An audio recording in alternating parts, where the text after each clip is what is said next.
Hello everyone, in today's Biblical Cities of the Holy Land video, we will take a look at the city of Bethshan. The site of Bethshan is located in the north of Israel, in the meeting point between the Jordan Valley in the east and the Jezreel Valley to the west. The city in biblical times acted as an important meeting point and crossroads for the major east-west and north-south travel and trade routes that were located close to the city. Its location beside the Harod River and the fertile soil of the surrounding plain that it was situated on meant that the city also benefited greatly from plentiful and reliable agriculture. These two factors made the city one of the most significant places in the region during the Old Testament period. The Old Testament city also benefited from being situated on a large natural mound, which actually grew in size due to successive layers of occupation being built on top of it, which provided an excellent viewpoint of the surrounding area and means of defence. The mound now measures around 300 feet or 90 meters in height and is the largest of its kind in Israel. The Canaanite city was part of the tribal allotment given to the tribe of Manasseh in Joshua chapter 17 verse 11, but however remained unconquered by the tribe according to Judges chapter 1 verse 27 due to the stubborn Canaanite resistance in the area.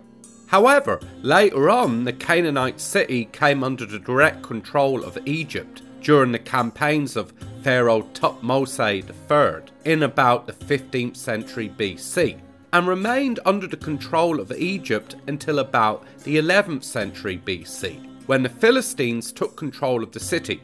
This control of Bethshan by the Philistines is clearly demonstrated in the Bible in 1 Samuel chapter 31 verses 1 to 12, when the Philistines took the bodies of Saul and his sons to Bethshan and publicly displayed them on the walls of the city after Israel's defeat in battle at the hands of the Philistines at nearby Mount Gilboa in around 1004 BC.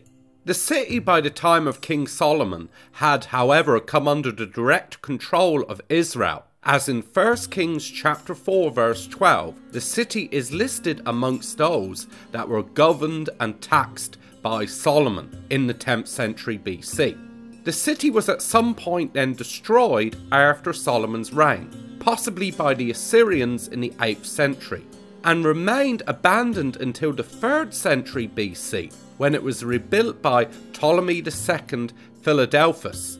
Later it was renamed by Antiochus IV Epiphanes in the 2nd century BC as Scythopolis, and then in 63 BC it became a part of the League of 10 Cities known as the Decapolis, or 10 Cities, after the Romans, led by Pompey the Great, conquered the region.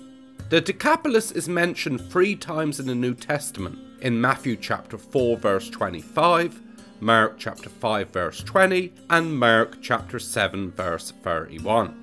The city continued to prosper for centuries after the 1st century AD, but eventually began to decline and then was eventually abandoned in 749 AD after a major earthquake destroyed what was left of the city.